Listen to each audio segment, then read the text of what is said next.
গল্পমালিকা স্বামী চেতনানন্দ। অনুতাপ আশাপূর্ণা দেবী। পর্ব ১।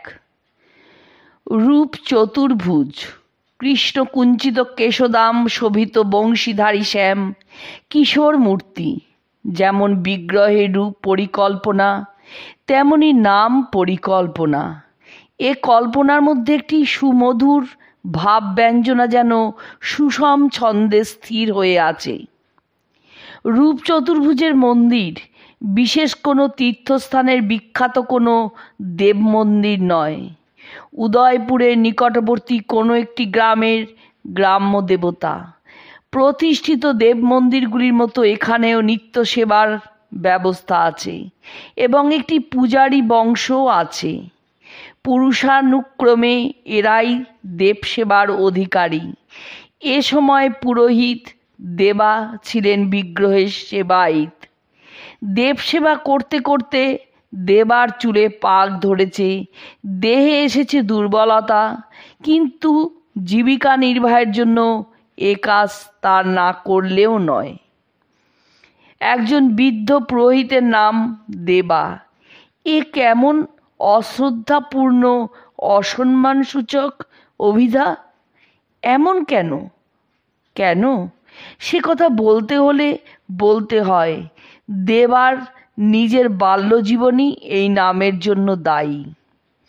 কে জানে সম্পূর্ণ কী নাম ছিল দেবার? হয়তো দেবনাথ, হয়তো দেবরাজ, হয়তো দেবজীবন, হয়তো বা অমনি একটা কিছু, কিন্তু সে কথা এখন আর কারো মনে নেই। সবাই জানে দেবা। ব্রাহ্মণ কুলে জন্মগ্রহণ করলেও ছেলেবেলায় তার আচরণ ছিল রাখাল ছেলেদের মতোই।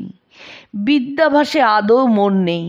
মাঠে জঙ্গলে পাহাড়ের কোলে কোলে খেলে বেড়ানোতেই দেবার একান্ত আনন্দ। কাজে কাজেই মূর্খ দেবার পক্ষে শাস্ত্র অধ্যয়ন বা পূজা পদ্ধতি শিক্ষা সম্ভব হলো না। পিতার মৃত্যুর পর কেবলমাত্র উত্তরাধিকার সূত্রেই কিশোর দেবা দেবসেবার অধিকার লাভ করল। উত্তরাধিকার সূত্রে কর্মে অধিকার জন্মালেও শ্রদ্ধা সম্মানের অধিকার তো জন্মায় না। গ্রামে সকলে অবহেলায় উচ্চারণ করে দেবা পুজুরি। আজ পর্যন্ত সেই নামই রয়ে গেছে, কিন্তু আজীবন দেবসেবার ফলে মূর্খ দেবার অন্তরের অজ্ঞান অন্ধকার কি এতটুকুও দূর হয়নি? কে জানে সে কথা?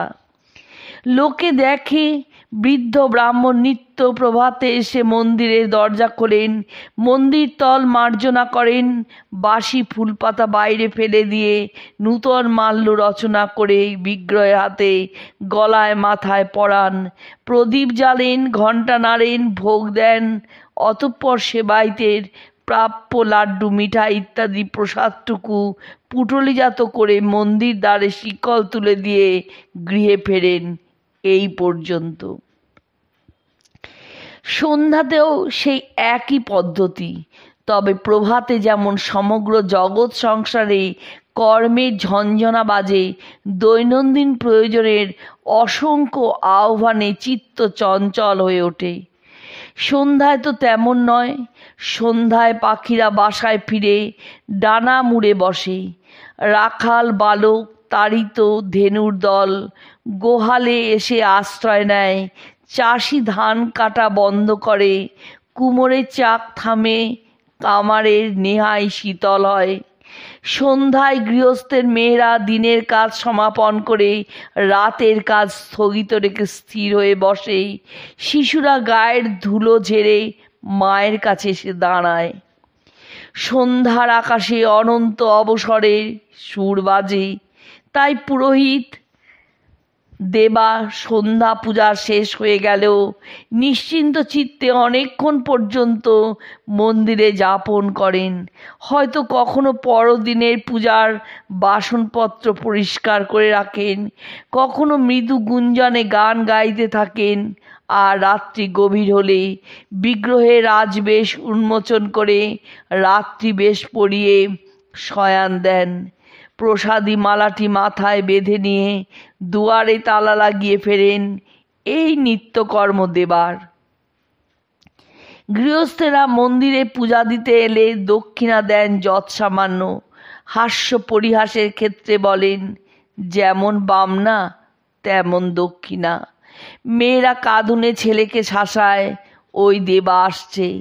দেবা যেন জুজুবুড়ি, কিন্তু এই জন্য দেবার মনে ক্ষোভ নেই। শান্ত স্বল্পবাক প্রসন্ন চিত্ত ব্রাহ্মণ নিজের কাজ নিজের সংসার নিয়েই আছেন। তথাপি বিড়ম্বনা আসে, এই নিজেকে নিয়েই বিড়ম্বনা। এক সন্ধ্যায় ঘোরতর বিপদে পড়ে যান দেবা। সেদিন প্রচণ্ড গ্রীষ্ম, সন্ধ্যাকালে বাতাসের লেশ নেই। সন্ধ্যারতি সমাপনান্তে দেবা নিতান্ত তৃষ্ণা অনুভব করেন।